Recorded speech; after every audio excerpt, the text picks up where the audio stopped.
So my subject today is changing the game, sustainability of mineral exploration techniques. It's the Sahara experience. So who are we? We're Sahara. We're an African-focused company. We emerged from RSG Global. We were based in RSG. Actually established in 1996 here in Ghana. It was the first entrance into West Africa and into Africa. And we're basically the product of that company who no longer exists. And as I said, where are we? We're an international company. We have an Australian origin, but we're now a West African company. We've got an office in Brazil. We've got a few offices in West Africa. We're in Burkina Faso, Côte d'Ivoire, and Ghana, and we do have operational bases across West Africa. We're in Dubai, and we do have a base in Australia as well. What do? We're a mining services group. We've got a range of services across the mining, everything from exploration through to closure. We work with a few partners around the world, Baroid, MS Risk, a few there that we'll go through. We'll pause on it quickly. So, going on to the first one, the game changers, I guess, in West Africa that I could say that Sahara has brought to West Africa that's sustainable in exploration would be auger exploration. Traditionally, it's been exploration game has been soil geochemistry, which has been one of the discoverers after following the artisanal workers to discovering new deposits in West Africa. So the question that you see in this picture here is what are you sampling? And traditionally what happens in West Africa is you've got a laterite gravel that goes across Senegal to Guinea to Niger to everywhere. And what's traditionally been happening is the arm's length of a person was taking a sample of these huge boulders that have come from 2 to 20 kilometres away. So, and then what happened after that was the drilling companies would come in and they drill these anomalies based on false anomalies. Yeah? So, Sahara has actually completed nearly 3 million metres of auger geochemistry across West Africa in the last 5 to 7 years, and on average the laterite cover, which is this bit here, is 5 metres. So any traditional soil geochemistry has really been questionable. So this is a bit technical. I'm a geologist. Gold behaviour during weathering. So this is your laterite and your cover, and then what you get is saprolite. So what happens in this big arrow? If you're looking for this target here, then you can actually have a target of 2 kilometres, and then if you're looking for this part here, it can be a lot narrower. So what it means ultimately is you save a lot of money on your exploration drilling. This is an auger rig in Ghana, and it's drilling. This is up in the north of Ghana. The boys are watching. You can see that there is your laterite and there's your saprolite. So it's a very simple thing to do. A lot of things you want to do in West Africa is keep it simple, stupid, the KISS principle, and that's what we're endeavouring to do. I'll just go back. This is another one in Mauritania, the auger geochemistry. And basically you can see the Sahara sands, 1, 2, 3, 4 metres, and then the 5th metre changes colour. It's not very complicated. It's just a matter of getting below the material on the surface. This is an example in Ghana. I can't tell you where, but it's a comparison of a 1999 hand sampling project versus an auger geochemistry. So this is where it comes down to the dollar value of if you're exploring. So this is the result of I can tell you this is a BHP because they're not here. it's a BHP soil sampling program that they did in 1999. It gave you this, the pink bits are interesting for gold, yeah? So we've analysed this and we got this big gold deposit. So you can see you end up with 3 kilometres here and you get 2.6 kilometres here, and that's a big red target. So what traditionally miners or explorers do is they go and drill holes across this and see if there's something under it. And then we go along and we do Ogallala Geochemistry, and we find something that, so you can see the red, you can see that the results are nothing like what you saw before because of that first image you saw, which is a river.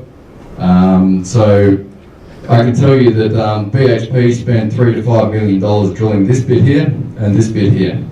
And the geochemistry, it's not a perfect science, but it does show you something that's a lot more real.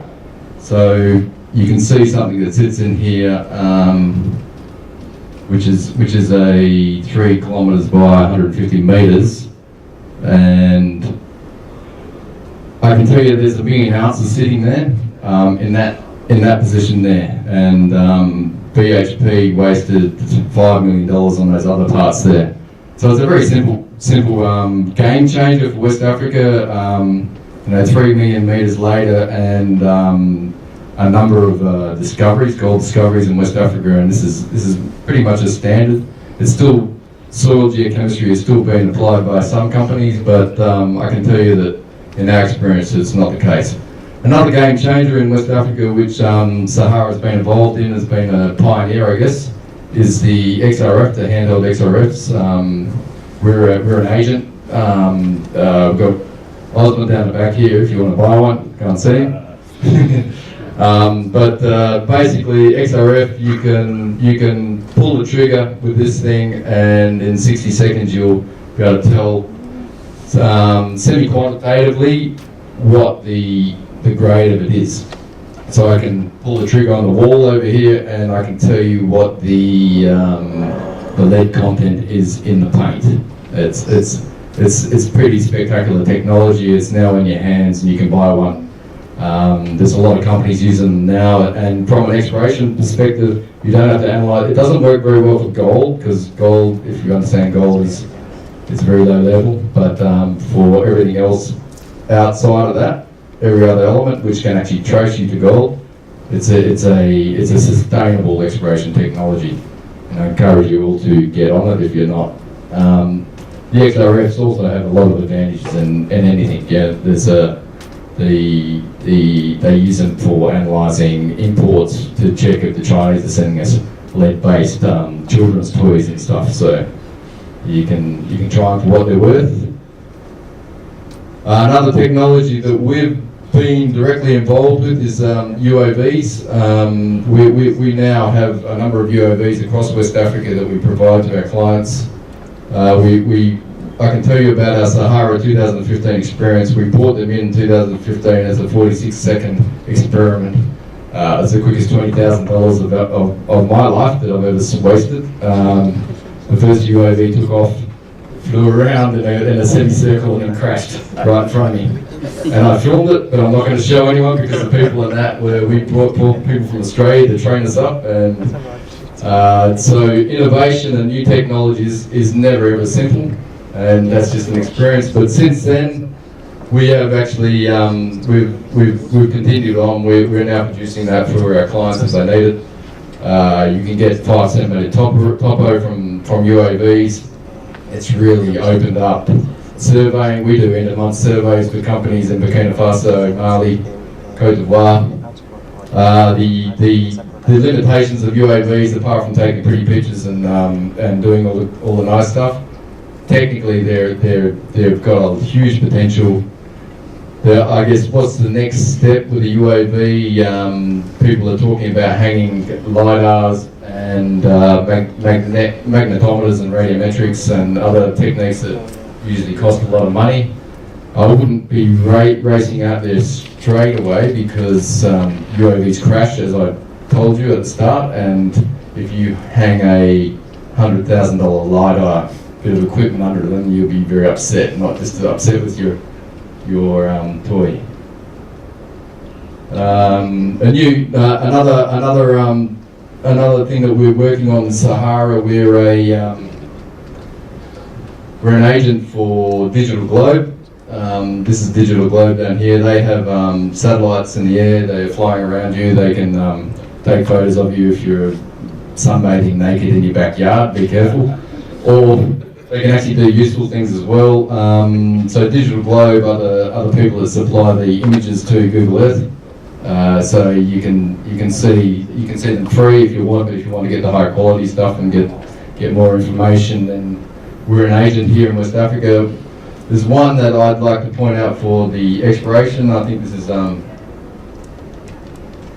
it's quite important in the future. It's not so important in West Africa because of this laterite cover. We don't see a lot of differentiation, but if you're in South America, in Peru or Chile, where you don't have a lot of cover on the rocks, you can actually map quite spectacularly from space the mineralogy. So you can actually walk out there and go, oh, there's a nice bit of arsenopyrite, which you often find with gold, although not in this case because there's a lot of it. It's not quite a clear picture, but so this is a spectacular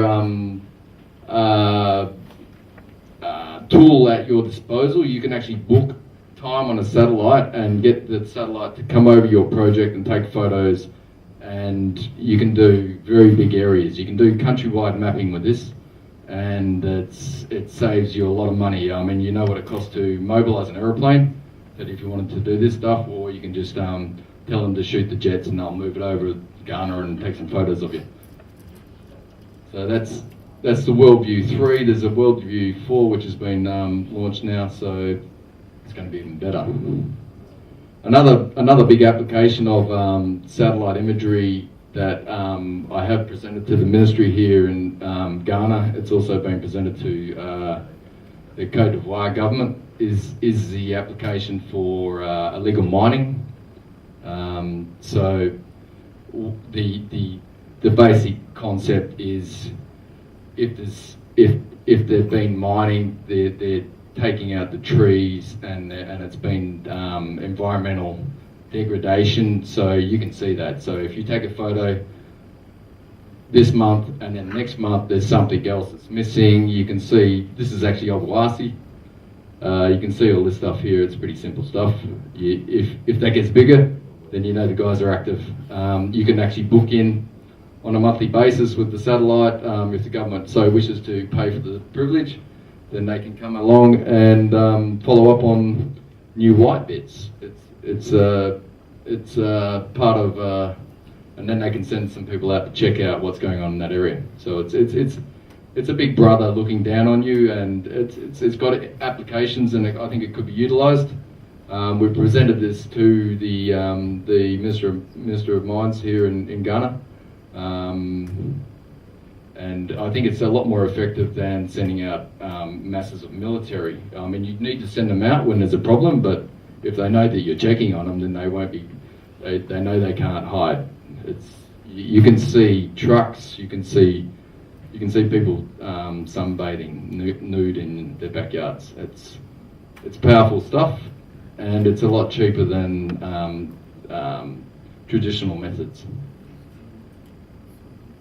Onto my final item, which is game changers. One of the big issues we originated in Ghana, but we actually started in Burkina Faso and the Francophones up to the north. We've had some interesting experiences in the north. Obviously, the red here is Boko Haram.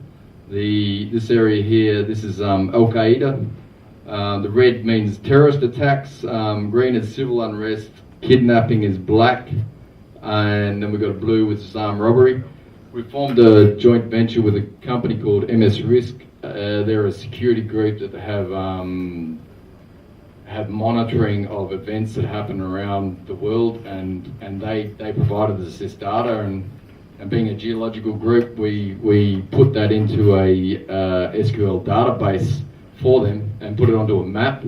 We've we've actually created a system called De-Risk Alert, which you can actually subscribe to if you're working in the north. It's not so important in Ghana at the moment because there's no bad activities, but it will happen, I can tell you. Things are not getting better out there; they're getting worse. So that is a game changer. That allows us to work safely and be informed about what's happening in your immediate area. You can get live information on your phone, and it'll pop up with a new incident. It's not pleasant, but it's a reality of West Africa now. With the fall of Gaddafi and the unsettling of the north, there's a lot of those things are coming down, and they're coming down to the south. Make anyone uncomfortable, but it's a fact. And one thing we have applied to, which people would never have seen here before, this is new. This was done here by our Ghanaian geologists, and what we did from that MS Risk data is we created a depth map of West Africa, which shows the number of fatalities. Each one of those incidents you saw back on the previous page, we gridded them up in Oasis montage to see where people are dying across West Africa from a general view. I wouldn't go visit Nigeria in any hurry. Not a good place, but you see that Ghana's not exactly safe. There's 11 people killed just up here at one stage. You can see the terrorist attack in Côte d'Ivoire. You can see red bits along borders, which you typically expect. You can see Al Qaeda, not that terrible. You can see all the fringes. This is exploration. This is a game changer. So this doesn't mean you stop doing anything in West Africa. This means that you can go into an area and be better informed at this stage. So that's probably not a very good name for a thing, but it is a fatality map. Not to over-dramatise things. And that's pretty much it from my side. I want to keep it short and sweet. We're changing the game. We're trying to make sustainable exploration. You need to know where the security issues are. You need to know how to bring new technology into West Africa to enable us to find gold deposits. What's going to make West Africa better is paying royalties to the government by developing gold mines and not all the things that go in between. And we think the quicker you find a gold mine, the quicker you open up and start mining and paying your royalties, then the better everyone's going to be. And that's it. I've just covered those 1, 2, 3, 4, 5 things, which is the Ogallala Geochemistry, which has found Ogallala Geochemistry has found numerous gold deposits. You've got Seal Mine in Burkina Faso, which is Semaphos, which is 2 million ounces at 5 grams, probably one of the better deposits ever found. It was done by traditional soils before. It was found by this new technique we've introduced. Innovex, XRFs, unlimited uses, UAVs. We're one of the pioneers in West Africa. Digital globe, that's always been around, but it's now available if you want to use it. It's good for environmental, anything you want to use. And security is the last one, and that's pretty much it. So if anyone's got any questions, fire them away.